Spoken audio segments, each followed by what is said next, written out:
Hey guys, this is Jess from Curse, and I am here at SOE's campus for their EverQuest Next Landmark Pre-Alpha Media event, and I'm here with Jeff Butler, the creative director of EverQuest Next, and also the guy with the most fun job at SOE, or is it in the entire world? Probably at SOE, and percentage-wise, it's got to be close. All right, that's awesome. So now my first question is, can you explain how Landmark affects the rest of EverQuest Next, and just kind of what the integration is between the two? The simplest way to look at it, EverQuest Next was planned for our players to participate in building the world with us, using the exact same tool that we were developing the game in, and that's Landmark. As we were prototyping the tool, we stuck combat elements from EverQuest Next into the prototype, and that's what ended up being Landmark. We realized we could make a really light version of an MMO using the building tools. Very cool. So what sort of combat or PvP will be present in Landmark? The style of combat is visceral. It's fairly action-oriented, where movement around the world and your location really matter. It's not a turn-based or cycle-based system. Like if you play a modern MMO and you watch your hotkeys for refresh, that's not something you'll be doing here. It's very much you press a button, you have a reaction, you're editing the world while you're fighting in some cases, so you're blowing up holes in the ground.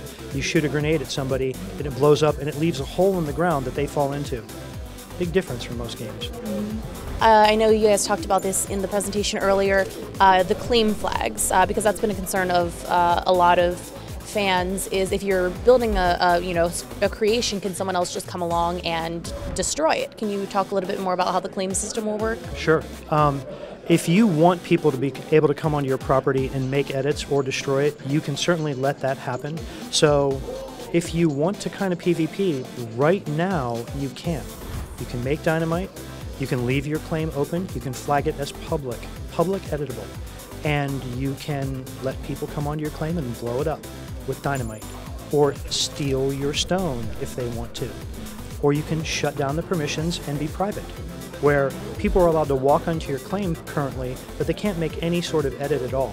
They can't steal your props, they can't add blocks or take blocks away or do anything at all. So it's entirely up to you.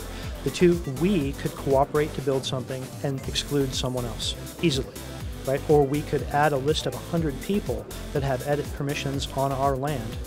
We could share edit permissions between your claim and my claim. And eventually we'll be able to expand those claims and link them together to build big stuff. Now, as far as crafting props and the whole player studio thing, can you explain a little bit more about that? So we want people, as they can in EverQuest 2, for instance, to be able to craft things in 3D Studio Max and Maya and bring them into the game and sell them through Player Studio. Our focus right now, particularly in Alpha, is for people building things in the game and selling. So we won't be doing that kind of Player Studio at this point. It'll happen later on. And then finally, the alpha that at the time this video is posted will already be active. Currently, the only way in is by purchasing a Founders Pack. Is that correct? Correct. And going forward, how will more people be able to get into the alpha, or are they going to have to wait until beta? If I'm not mistaken, there are a number of different Founders Packs, and the access that they have to Alpha, then later Betas, depends on which Founder Pack that they've gotten, up until the point where it's just open beta and everyone gets in. Okay, great. And do you guys have an estimate for how long Alpha will last and when the full release of Landmark will be? I think the date that is currently out there is we're supposed to move to that phase of beta where the second tier people get in on March 31st, no later than March 31st. There are no other dates than that.